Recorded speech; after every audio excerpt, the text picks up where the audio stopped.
Primeiramente, muito obrigada por ter aceitado esse convite. Eu queria agradecer a oportunidade de você estar aqui esclarecendo para a gente. Eu tive uma ideia de fazer um cronograma de todo o trabalho no direito animal. Então, principalmente focar em todos os ramos. A gente vai falar durante o mês de maio com vários setores do direito animal, juízes, promotores, policiais, e os peritos são de demais importância, por conta de que eu quero que você explique para a gente hoje. A gente espera tirar todas as dúvidas com relação a esse Eu passo. consigo. Eu acho que você tem tudo para dar certo, porque na verdade é o que você faz no dia a dia. Admiro o seu trabalho. Ao longo das perguntas aqui eu vou te dizer por quê. Então, eu primeiramente queria mais uma vez agradecer e vamos nos apresentar, né? Porque eu Sim, acredito que obrigado. eu sou Cíntia Belino, eu sou vice-presidente da Comissão de Defesa dos Animais aqui da OAB do Ceará e também sou advogada animalista e também trabalho com direito do consumidor. Então, tudo que é relacionado à questão animal, na justiça, eu estou me especializando para ficar cada vez melhor, para que eu possa ser cada vez mais uma autoridade nesse assunto aqui no Ceará. Então, é um prazer muito grande estar aqui fazendo essas perguntas. Você tem muitos seguidores, foi impressionante a quantidade de pessoas que chegou até mim por conta dessa entrevista com você, viu? Muito obrigado. Agora Que bom, fico feliz. se apresente para os meus seguidores. Sim, sim, eu sou Daniel Viana, eu sou médico veterinário, né, e sou patologista de formação, né? Dentro da patologia, a gente migra muitas vezes para a área de medicina legal, que está ali de tabela direta com a perícia, né? Eu tenho especialização, mestrado, doutorado, esses títulos eles são irrelevantes, né? Uhum. Mas eles fazem parte do nosso processo de formação, né? Dentro da área da perícia, eu fiz especialização em medicina veterinária legal.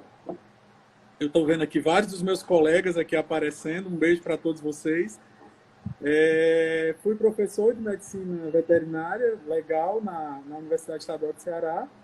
E hoje participo como presidente da Comissão de Medicina Veterinária Legal do Conselho de Veterinária, Conselho Regional de Medicina Veterinária aqui do Ceará. E sou um dos peritos que é nomeado dentro de um convênio que nós temos entre o CRMV, a Delegacia de Proteção Animal e o Batalhão de Policiamento Ambiental, né? Tá. É muito currículo, é muito extenso. Mas que bom que nós estamos bem representados aqui no Ceará. Os animais têm um ótimo perito. Então vamos lá. Primeira pergunta, eu queria que você explicasse para a gente como é que é esse trabalho de perícia, o que é uma perícia, o que é que você faz, o que é que significa uma perícia médica no crime de maus tratos.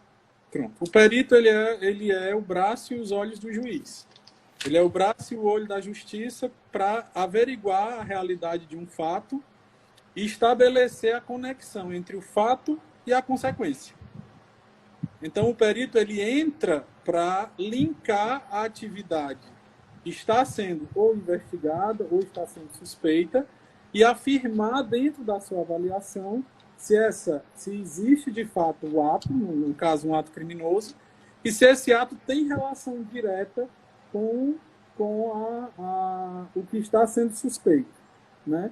Formando o que a gente chama dentro das investigações ou das diligências, estabelecendo a causalidade entre o que aconteceu e o que está sendo investigado, né? Então o perito ele entra para esclarecer para a justiça, no caso da medicina veterinária, todos os assuntos relacionados com os animais e com os produtos de origem animal, que são áreas de atividade privativa do médico veterinário.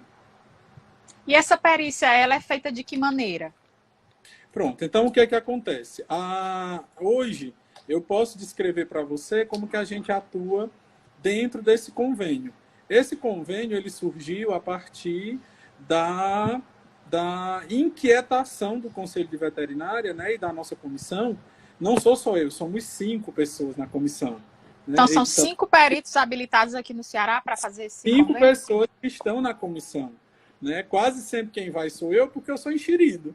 Mas nós temos mais pessoas que participam disso, né? E aí o que é que acontece? A gente tem essa atividade, foi de uma inquietação por ver principalmente a delegacia, que foi quem a gente procurou no primeiro momento. Em seguida, a gente foi no batalhão, pela inquietação de não ter nenhum médico veterinário que auxiliasse aqui no estado a atividade pericial, que é fundamental para estabelecer realmente o ato criminoso numa situação de investigação criminal. Então, o Conselho de Veterinária procurou primeiro a delegacia e a gente estabeleceu um convênio direto, que foi prontamente abraçado, porque é uma demanda extremamente reprimida aqui no nosso estado. Né? A gente vem trabalhando para ver se a gente inclui o médico veterinário em diversos locais para que a sociedade tenha esse benefício, porque esse benefício ele é fundamental e ele faz parte dessa evolução da mudança da visão da sociedade para com os animais. E a gente vai até ver ao longo da nossa entrevista de que existem alguns tipos de maus tratos que só o veterinário está habilitado a reconhecer, né? Na verdade, Cíntia, todos os maus tratos, só o veterinário é legalmente habilitado pela Lei 5.517. Essa era a minha próxima pergunta. Já a gente conversa. Uhum. Então, como é que ocorre, né? Às vezes, mais na frente a gente pode discutir melhor, mas geralmente a nossa convocação vem através da delegacia ou do batalhão, né? Então, a delegacia e o batalhão, ou num primeiro momento de investigação ou num segundo momento, eles nos levam. Por que eu digo num segundo momento? Porque muitas vezes eles vão até lá, averiguam o fato, e se for uma situação flagrante ou uma situação que eles não tenham o conhecimento total daquela situação, eles então convocam o veterinário e a gente vai até lá para fazer essa avaliação. A avaliação é feita no local, né, acompanhada da autoridade policial, seja os inspetores da delegacia de proteção ambiental ou os policiais do batalhão, e depois disso a gente faz a avaliação no animal, no ambiente, de toda a situação e emite, enfim, por fim, o laudo, determinando se há ou se não há realmente uma situação de maltrato. E em que legislação você se baseia? Assim? Fala um pouco para a gente dessa lei que você mencionou. O que é que acontece, né? Hoje, quando a gente vai falar disso, e sabe que eu tenho vontade de fazer a especialização de direito animal, né? Do Dr. Vicente, que ele não vai me escapar mais na frente. Só lembrando das pessoas que estão nos assistindo que o Dr. Vicente vai estar com a gente no dia 18. Dia 18 vai ser uma live com ele. O Dr. Vicente é excepcional. Então, por que isso ocorre? Quando a gente vai avaliar a legislação, isso é extremamente deprimente. O decreto de Getúlio Vargas de 34, ele traz muito mais tipificação de maltrato do que hoje a Lei 9.605. A Lei 9.605, que é a base da Lei de Crimes Ambientais, lá no seu artigo 32, ela fala muito superficialmente o que é maltrato. Né? Então, baseado nisso, o Conselho de Veterinária emitiu uma resolução, a Resolução 1236 do Conselho Federal de Medicina Veterinária, que tenta detalhar melhor o que é maltrato. Mas ainda assim, quando a gente vai ver, eu até peguei aqui ela agora para que eu pudesse ler para vocês a letra exata, quando a gente vê aqui maltrato, qualquer ato direto ou indireto, comissivo ou omissivo, que intencionalmente ou por negligência, imperícia ou imprudência provoque dor ou sofrimento desnecessário aos animais. E logo abaixo ele tem a crueldade. Então, quando a gente vai avaliar essa legislação, a gente fica muito em dúvida às vezes, porque você vê, maltrato existe e é um termo que nós da perícia nem gostamos muito, Cíntia. Porque o ideal é que na evolução desse direito, pelo menos como perito eu penso assim, que também houvesse tipificação dos crimes como há no direito para as pessoas, no direito penal. Porque hoje a gente engloba num grande balaio o maltrato. Sei. E o segundo tópico da resolução, segundo artigo, o segundo índice do artigo 2, o terceiro ele fala sobre crueldade. E ressalta a intencionalidade de causar o maltrato. A vontade o dolo, né, na verdade. causar o maltrato. Então, quando a gente fala maltrato, é um termo muito amplo. Ele é muito amplo. Hoje, se a gente for comparar a medicina legal veterinária com a medicina, a gente vê a tipificação de situações. Nós temos crimes de zoofilia, que são equiparados, por exemplo, ao crime de atentado violento ao pudor ou de estupro, que pode ser comparado, né, mas não é, então entra como maltrato. Nós temos os crimes que envolvem os traumatismos, que são causados de forma intencional no animal, e temos os crimes de negligência, que também entram como crime. Né? Eu lembro que no nosso papo inicial a gente até falou sobre, que eu acho até que você vai me perguntar depois, é bem capaz, se existe pequenos ou grandes maus tratos. Né? Se existe uma tabela. Se existe uma tabela. Então, a questão a tipificação, ela envolve muitas vezes, o ideal para que a gente pudesse trabalhar em legislação era uma tipificação melhor. Estabelecer por que se existe uma evolução na posição do animal dentro da legislação ou dentro da sociedade, nós temos hoje famílias com indivíduos não humanos que modificaram completamente o conceito de família. Então, chama-se família multiespécies. Família multiespécies. No direito. Essa evolução, ela deve acontecer no direito. Né? E você milita nessa área exatamente por isso, para isso. Então, o que é que acontece hoje? O que é que acontece muitas vezes? Nós, peritos, fazemos diagnósticos de maus tratos ou de lesões em situações que não são tipificadas na legislação. Usando exatamente a prudência, pode ser que isso leve à evolução da legislação, é o que se espera. Foi algo que foi discutido até com outra doutora na outra live que você fez, que eu achei super bacana. Né? Mas hoje a gente tem uma legislação extremamente superficial, porque nós não temos como enquadrar. Se a gente for, por exemplo, pensar nos crimes de negligência, aí a gente vai ter uma ampla discussão e talvez a gente não chegue a conclusão alguma. Porque você imagina, nós somos aqui do Ceará. Eu fui criado numa condição ou numa situação que ainda hoje a gente vê a pessoa chegar perto de um animal qualquer e dizer: sai daqui, cachorro, não sei o quê. Hoje a gente ainda vê esse tipo de coisa. Né? Sim. Então, a valorização da espécie ela não existe. Então, veja, quando você começa a avaliar os crimes, e aí você vê, a população não tem educação sobre como se portar com o animal, como tratar o animal, como manter o animal não humanizado, porque também, se formos considerar os critérios de maus tratos, um animal em humanização, ele pode estar em maltrato, porque ele foge completamente do seu comportamento para atender ao seu gostar, ao seu querer de estar em contato com o ser humano, né? Então, essa situação é extremamente complicada.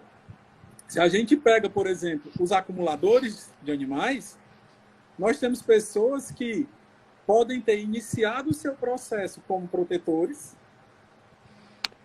e que, no seu caminho, eles perdem completamente a situação, controle. O controle. Isso é natural. Eu não tenho propriedade para falar disso. Isso é uma mera observação que eu tenho feito. Né?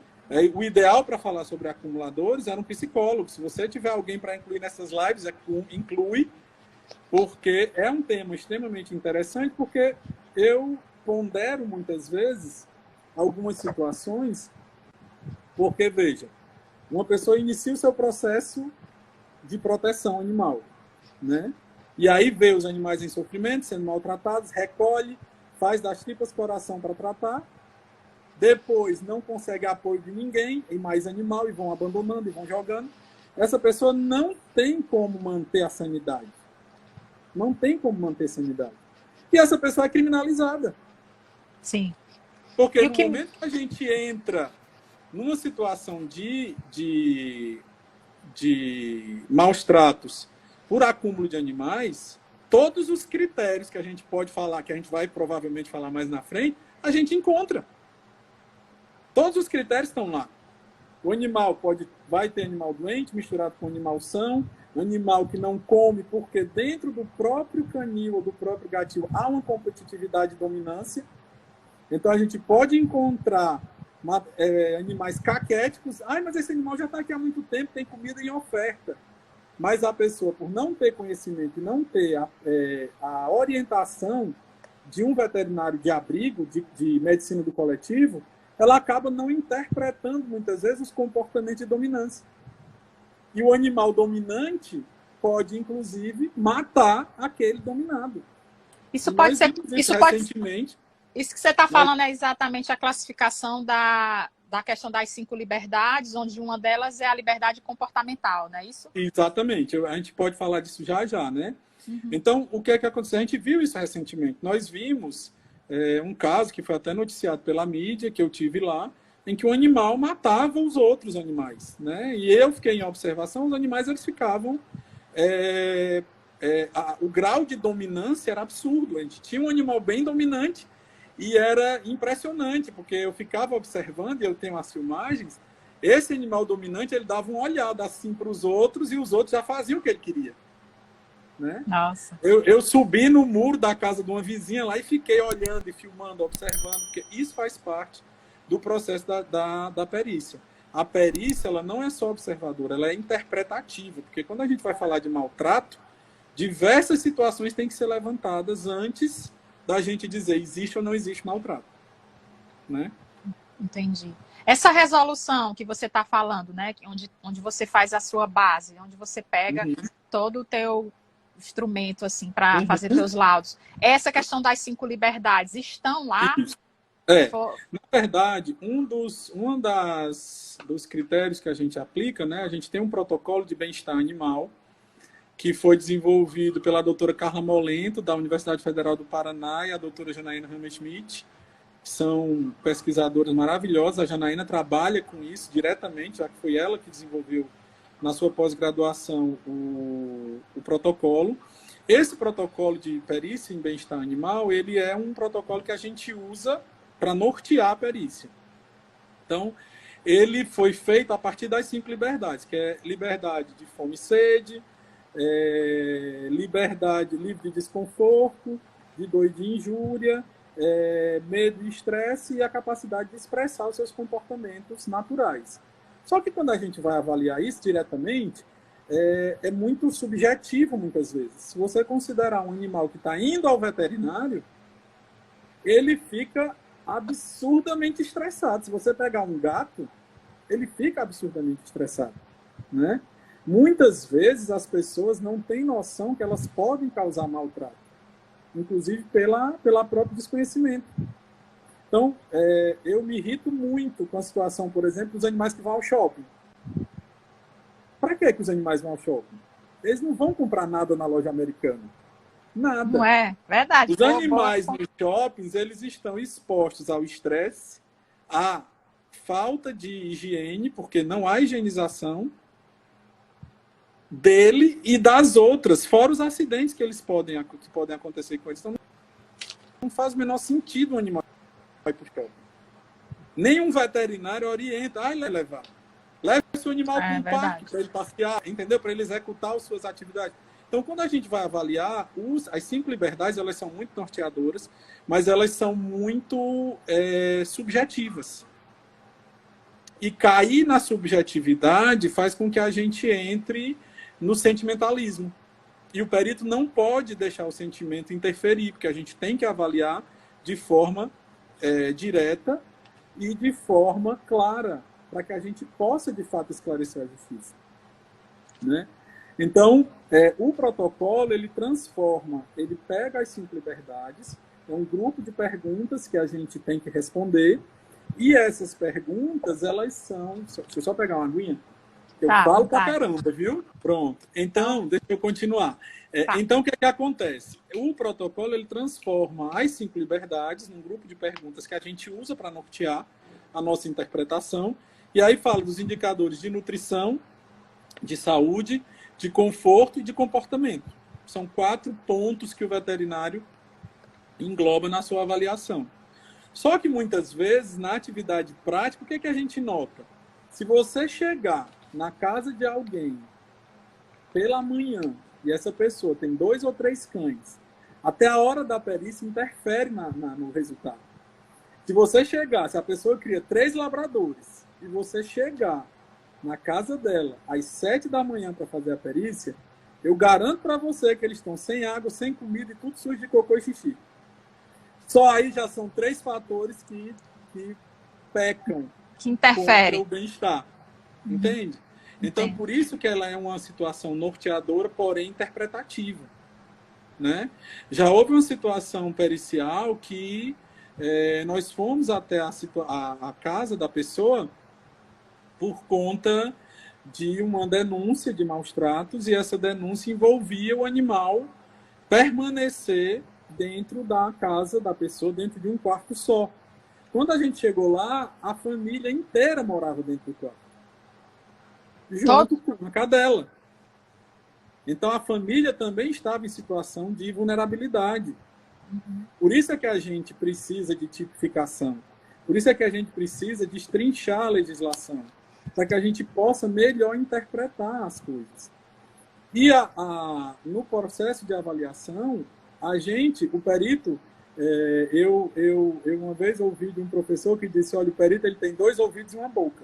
A gente escuta mais do que fala durante a perícia, a gente observa mais. Segue a proporção natural, 2 olhos, 2 ouvidos e uma boca. Fala menos durante a perícia. Porque a gente observa o que é que acontece. Esse animal que foi denunciado, que foi suspeito de maltrato, era um amor terrível, um amor assim descomunal pelos tutores. Então o animal lambia todo mundo, brincava, pulava, e foi denunciado porque ficava dentro da casa, né? Então, existe muitas vezes, e isso é o que atrapalha muito mais a detecção de crimes reais, são as falsas denúncias. Ou as denúncias que não têm muito fundamento. A gente porque também a sofre polícia ela é obrigada a ir a todas as denúncias. Não existe como simplesmente a polícia dizer, eu não vou para essa, eu vou para essa. Não, as inspetoras e os policiais todos cumprem dentro do seu cronograma de atividades. É claro que existem muitas situações emergenciais que fazem quebrar esse cronograma e que prontamente é feito, mas existem muitas denúncias que são infundadas. Às vezes o animal está latindo demais e a pessoa não entende, mas isso a população não tem realmente como dizer. Às vezes é raiva do vizinho. Às vezes é raiva do vizinho, às vezes é ex-namorado, ex-namorada, tudo isso já aconteceu. Uhum. Quando você fala assim que essa resolução, essa tipificação para o perito, ela fica subjetiva, né? No caso, vocês têm que ir até o local e o que os seus olhos veem, o que você escuta. Aqueles 29 incisos do artigo 5º dessa resolução, onde tem aqueles 29 incisos lá. Então, eles ficam sempre em aberto. Você faz tipo um checklist e aí dependendo... Não, a tipificação que eu estou querendo dizer, Cíntia, não é que ele fique em aberto. É claro para nós quando existe lesão, quando existe uma coisa bem clara. O problema é que tudo é englobado em maltrato. Uhum. E se você pegar a legislação para a população humana, você tem tipificação de crimes. São crimes diferentes, com intensidade diferente, e que tem tipificadores que fazem com que ele seja de maior ou de menor intensidade interpretativa para o juiz, para que ele determine uma pena mais severa. Até porque a pena já é pequena, né? Aí Exato. A pena já é pequena. Aí como é que eu vou diferenciar aquele que quase levou à morte para o que causou a morte, né? Exatamente. Eu entendi. Né? Então é exatamente isso. O grande problema é a questão de englobar tudo como um termo genérico, maltrato. Simplesmente maltrato. Quando, na verdade, quando você vai ver, tem atentado, tem agressão. Para o humano tem diversos outros tipos de crimes que têm grandes problemas, que têm penas diferentes, avaliações diferentes, e aí é um problema. O outro problema é que a gente não tem contingente. A polícia não tem contingente. A DPMA nem a Delegacia de Proteção ao Meio Ambiente, nem o batalhão de policiamento. Não tem pessoas para isso. Né? Não tem pessoas. E não tem veterinário suficiente para isso. No final, eu vou querer que você responda o que é que os seus estudantes, alunos e colegas de trabalho que estão aqui precisam fazer para se tornar um perito como você aqui. Tá bom. No final, você responde. Fale sim. Esses critérios que você utiliza aqui no Ceará, eles são usados em todo o Brasil. E essa norma, você falou das duas mulheres, né? Ainda bem que são duas mulheres, que criaram isso. Eles são Eu não baseados... sei por que é que o povo é machista, porque faz muitas décadas e centenas de anos que as mulheres dominam. Pois Eu não sei por que é que o povo insiste, sabe? Pois é. Isso foi baseado em algum relatório internacional? E se essas normas são utilizadas no Brasil todo? A mesma perícia que é feita no Ceará é feita em São Paulo, no Rio, no Paraná? Existe similaridade, né? Mas a gente tem que considerar que as perícias elas têm que ser específicas para o tipo de situação. Então, se a gente for comparar a gente, por exemplo, com os Estados Unidos, eles têm uma demanda muito diferente da nossa, né? Então, muitas vezes, os protocolos de avaliação de um animal com lesão são mais desenvolvidos. Hoje, nós temos esses protocolos que estão sendo desenvolvidos, né? Eu fiz um com a Comissão de Medicina Veterinária Legal, que está prestes a ser enviado para publicação. Foi embora, o celular caiu. E tem um protocolo que foi desenvolvido, que vai sair num livro agora, e eu espero que saia logo, o livro da doutora Thalia, né? Thalia Missen, do Forense Medvet, que ela está até aqui. Um beijo, Thalia. Que nós estamos esperando aqui que esse livro saia, porque ela tem também um protocolo de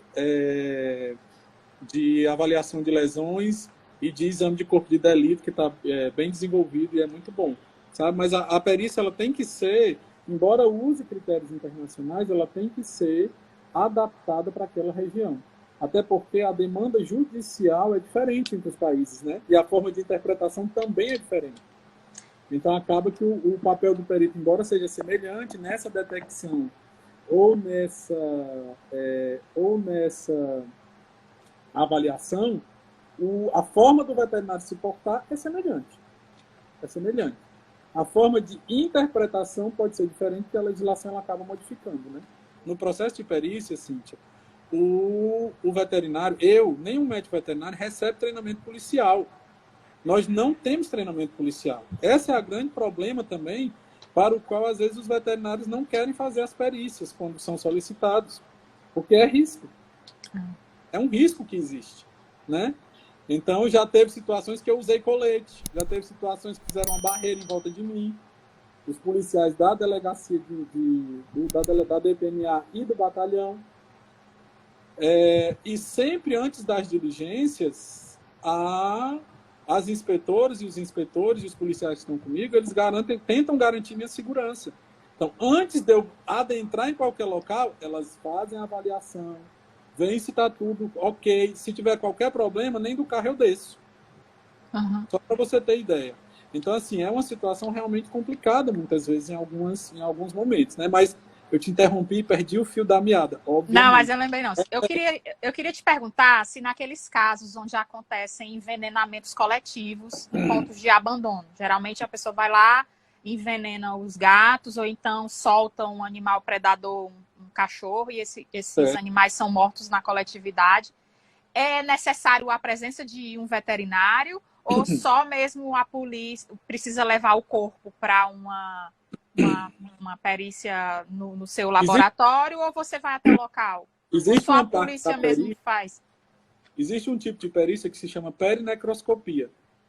É uma perícia in loco, uma perícia inicial que é realizada no próprio local do crime, especialmente nos casos em que há morte, para que a gente possa ajudar a polícia a conduzir o processo investigativo, né? É claro que a polícia bem treinada, ela tem condições de fazer o recolhimento do corpo e manter os vestígios bem preservados para que o perito, no ambiente de avaliação daquele cadáver, possa fazer a sua avaliação correta, né? Mas o ideal era que o veterinário fosse até o local para, inclusive, orientar a coleta do material e a coleta dos cadáveres. No local do crime em si, nesse processo de avaliação, a nossa primeira avaliação levanta suspeitas para os policiais e ajuda em alguma orientação do processo investigativo. A partir daí, existe a necessidade de estabelecer o nexo de causalidade. Ou seja, os animais estão mortos, foram mortos por quê? Foram mortos por envenenamento, foram mortos por trauma tórico-abdominal, foi morto por trauma craniano, traumatismo craniano, foram lesões contusas. Então, o estabelecimento da lesão, do tipo da lesão e da intensidade vai nortear muitas vezes o que a polícia vai em frente. Agora, num ponto de abandono, como você falou, quem fez? Né?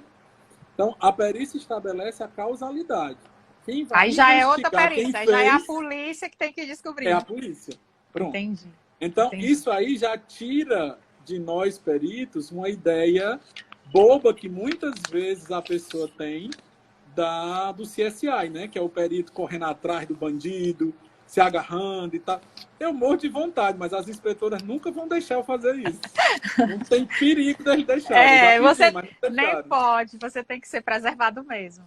E deixa eu te perguntar uma coisa, quem é que pode solicitar essa perícia? Só a polícia ou ela pode ser particular? Ou qualquer pessoa pode fazer essa solicitação de uma perícia? Pelo Código de Processo Civil, a perícia ela tem que ser solicitada por uma autoridade, né? Quem é a autoridade? É o juiz, o delegado e o promotor, né? Então, a perícia legal e que envolve a manutenção de uma cadeia de procedimentos que vai garantir aquele laudo no final de tudo, ela tem que passar por isso. Então, as pessoas, e eu sei que tem muita gente que... Desculpa, Código de Processo Penal, exatamente, Nani, não é civil não, desculpa. Então, o que é que acontece? As pessoas têm que entender que, muitas vezes, esse tipo de processo ele tem que ser seguido. Porque no momento que ele é quebrado, a perícia ela pode ser contestada. Ela não é válida. Ela não é válida. Então, ela tem que seguir a via correta. Sabe qual é o maior erro da detecção do crime contra os animais? É divulgar antes da polícia agir. É a pior coisa. Então, a pessoa fica indignada, fotografa, filma. A primeira coisa que ela vai, Facebook, Instagram, marca protetor, marca polícia, marca todo mundo. E o bandido também vê. E ela não faz a denúncia. Ela só faz na internet. Ela não faz a denúncia. Ela só põe na internet. Aí, o que é que o bandido faz? Modifica toda aquela situação. E quando o perito chega, mesmo com toda a nossa experiência, muitas vezes a gente não consegue detectar que existe essa modificação. Então, ele quebrou tudo. E aí ainda volta, às vezes, dizendo, o veterinário detectou errado, a polícia não fez nada. Entende? Mas essa cadeia, que é chamada de cadeia de custódia, ela tem que ser seguida. Então, o primeiro passo é denúncia direta na delegacia ou no batalhão. E, gente, agora nós temos BO eletrônico. Nós conseguimos, depois de muito tempo, a gente conseguiu que o secretário colocasse o BO eletrônico. E isso facilita muito, porque agora a Secretaria de Segurança Pública vai saber como é que estão essas denúncias, vai colocar mais efetivo na DPMA ou no BPMA, porque à medida que as pessoas forem fazendo o BO e colocando lá todos os dados, a Secretaria vai perceber a quantidade de denúncias, a quantidade de problemas que se está tendo com relação a esses maus tratos, e aí sim a Secretaria vai até perceber que é preciso contratar mais policiais, outro delegado, né, para ter mais um adjunto para ajudar o doutor Hugo, mais inspetores, mais escrivão. Então, o BO é importantíssimo fazer o BO. Porque isso é uma conquista muito grande. Eu fico muito orgulhosa de saber que, graças a Deus, antes da pandemia, a pandemia se estabeleceu. Mas, infelizmente, antes a gente estava conversando, através do Conselho, com a Secretaria de Segurança Pública, para aumentar o contingente, para melhorar as condições de trabalho, para criar um centro de perícia veterinária, exatamente, para que isso aconteça. Mas se a população quebra as cadeias, a gente não pega nenhum bandido. Não tem como a perícia determinar a causalidade, não tem como a polícia realizar seu trabalho de forma adequada, entende? Não tem nem para onde levar esse animal também, né? Mas isso aí é uma conversa para outro vídeo. Exatamente. Um local adequado. Isso aí já é outra coisa que entra... Isso aí dá uma live só para isso. Na finalização do nosso trabalho, que é extremamente frustrante, né? Algumas vezes a gente liga para o BPMA, principalmente nos finais de semana onde a DPMA está fechada, e muitas vezes eu mesma já liguei pessoalmente, e o atendente do DPMA, ele diz que pergunta se a gente tem um veterinário. Tem um veterinário no local? Aí a gente fala assim, não tem. Então, por isso que eu estou te perguntando quem realmente solicita, porque... Geralmente essas situações ocorrem no fim de semana, né? Que é exatamente isso. No fim de semana, a delegacia está fechada, mas o batalhão ele funciona 24 horas. Sim. Né? A situação é exatamente essa. O conselho de veterinário também no fim de semana está fechado. Né? Uhum. E, infelizmente, quando é que acontece a maior parte desses problemas? No fim de semana. Quando as pessoas bebem, quando as pessoas fazem, tem aquele momento de descontração que envolve, muitas vezes, maltratar um animal. A gente sabe disso. Né? Então, às vezes o batalhão se pega porque o laudo de um médico veterinário ele tem fé pública. Né? E mesmo que, às vezes, a cadeia seja quebrada, pode ser que ele possa ser incluído na avaliação processual. E ele pode ser realmente considerado. Né? Isso é uma decisão que vai caber ao delegado e ao juiz depois. O delegado muitas vezes pode encaminhar e o juiz pode acatar aquele laudo, mesmo que não seja baseado, por exemplo, num convênio como é o nosso, entende? Então, não há necessidade desse veterinário que for auxiliar não, na verdade, ser qualquer cadastrado. veterinário pode realizar o processo pericial. Só por ser médico veterinário, nós já podemos ser convocados, como qualquer outro profissional de nível superior, para a perícia pela justiça. Só que envolve um trabalho de formação, né? Como você disse, mais tarde eu digo, qual é esse trabalho de formação? A gente tem que ter uma certa formação.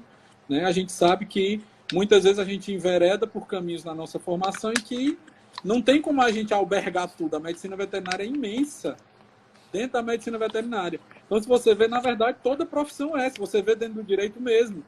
Você agora está indo para a área de direito animal, né? Isso. A sua área base qual era antes? Eu fazia muito direito penal. Tá vendo? Então, direito penal. Eu sei que a OAB tem testes específicos, né, por área. Tem, a gente para passar no exame da ordem. A gente tem formação generalista, todos nós atuamos de forma generalista, né? E podemos ser convocados como peritos. Mas a gente precisa de formação para isso. Né? Também é outro motivo pelo qual alguns veterinários se negam. Muitos veterinários que são clínicos, por exemplo, não têm formação para detectar lesões de forma dentro do olhar da medicina legal. Até porque nem todo veterinário sabe dessa resolução que a gente comentou antes sobre aqueles critérios do checklist, por exemplo, do artigo 5º dessa resolução. Exatamente. Nem todos têm acesso. Às vezes a gente, quando vai chamar um veterinário, a gente passa para eles.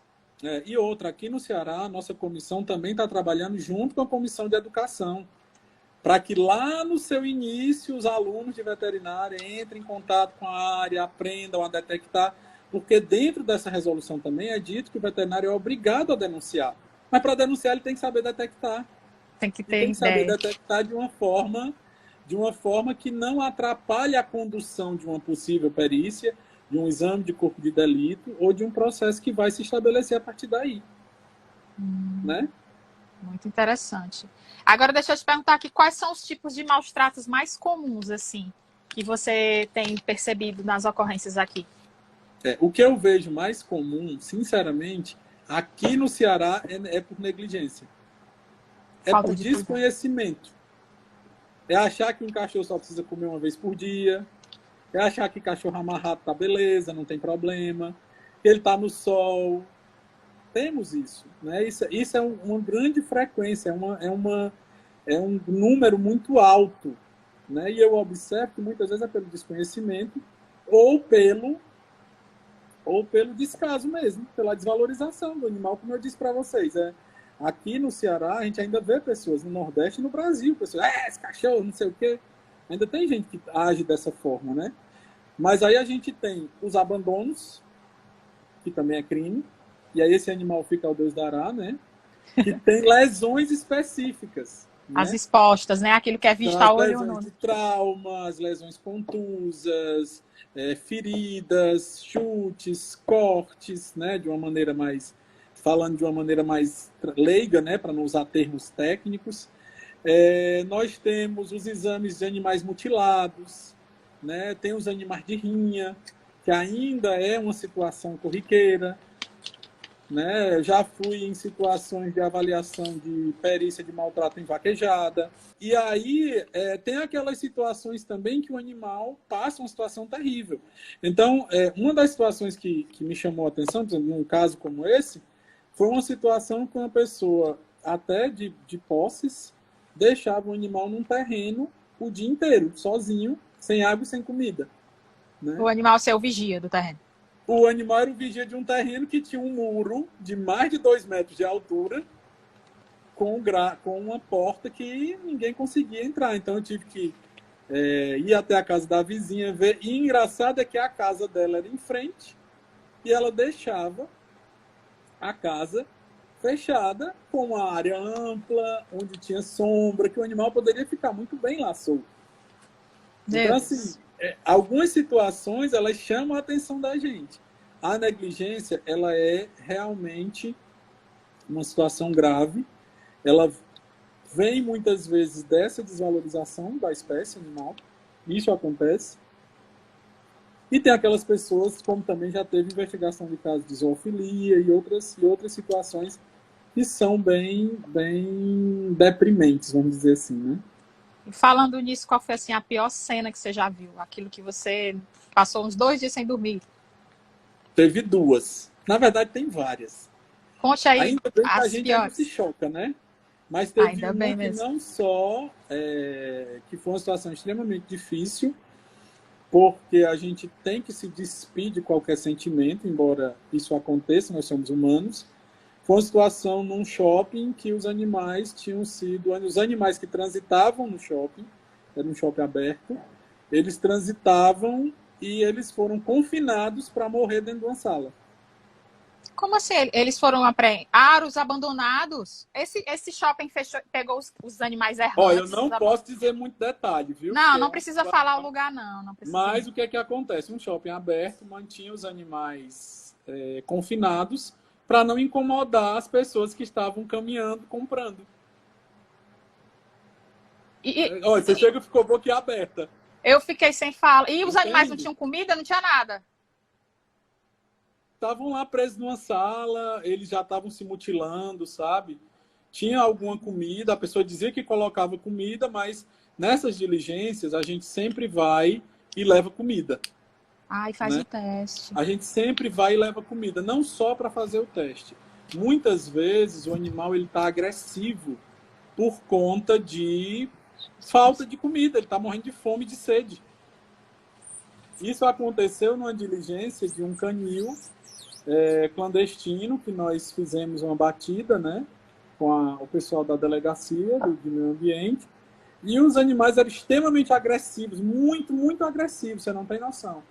E todo mundo com medo e tudo, a gente contactou o pessoal do Centro de Controle de Zoonose para tentar ajudar, já preocupados com os animais agressivos.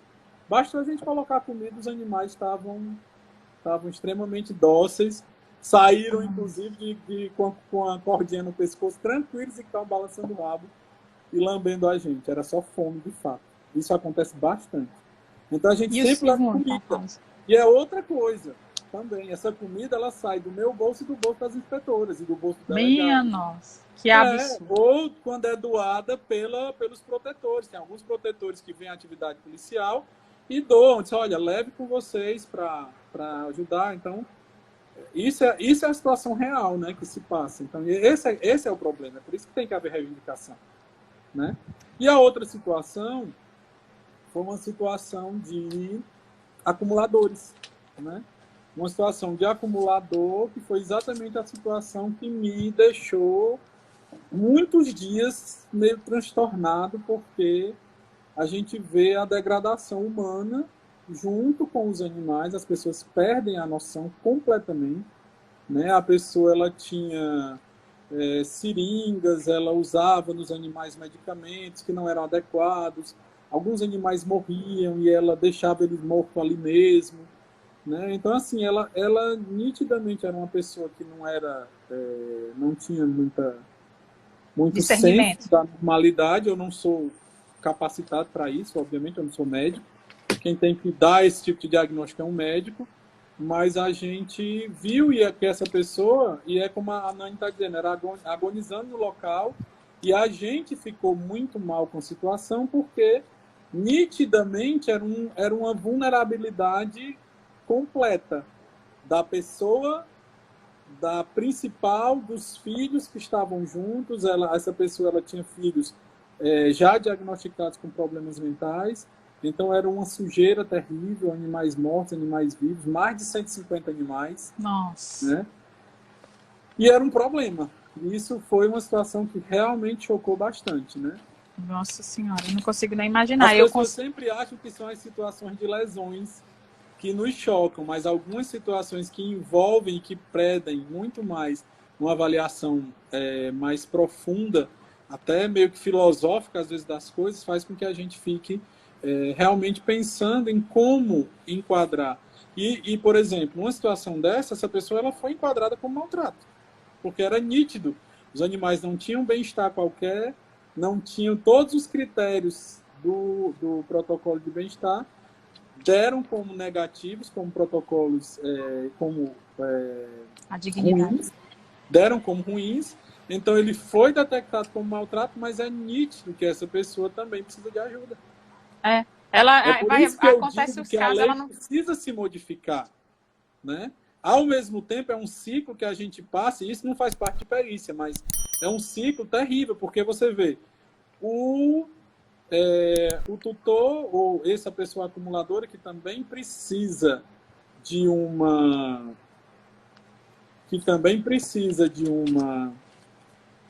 ajuda, né?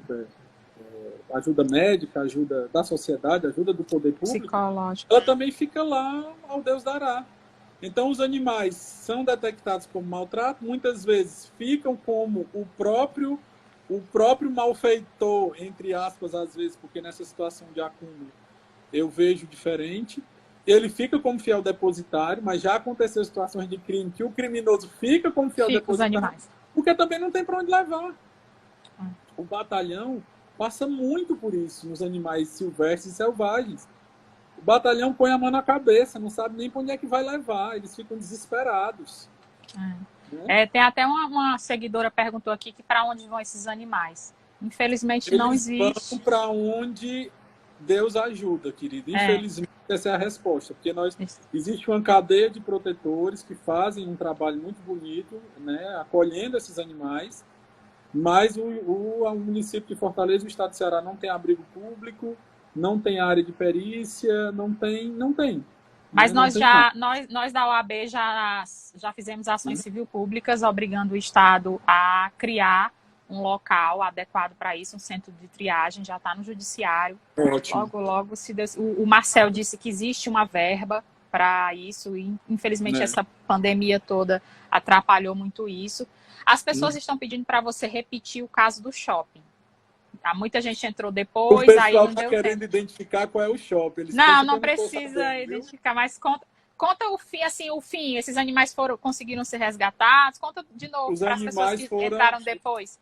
Os animais eles foram tirados desse local, tá? Era um shopping que os animais, por ser um shopping aberto, eles tinham acesso às zonas comuns e por incomodar as pessoas que estavam comprando, eles pegaram 11 gatos, eram gatos, e jogaram dentro de uma sala e ficou lá para morrer, né? Até quando desce. A perícia sabe quantos dias eles ficaram presos? A gente não conseguiu estabelecer isso porque eles estavam num comportamento muito feral. Eles não aceitavam aproximação. Foi muito difícil.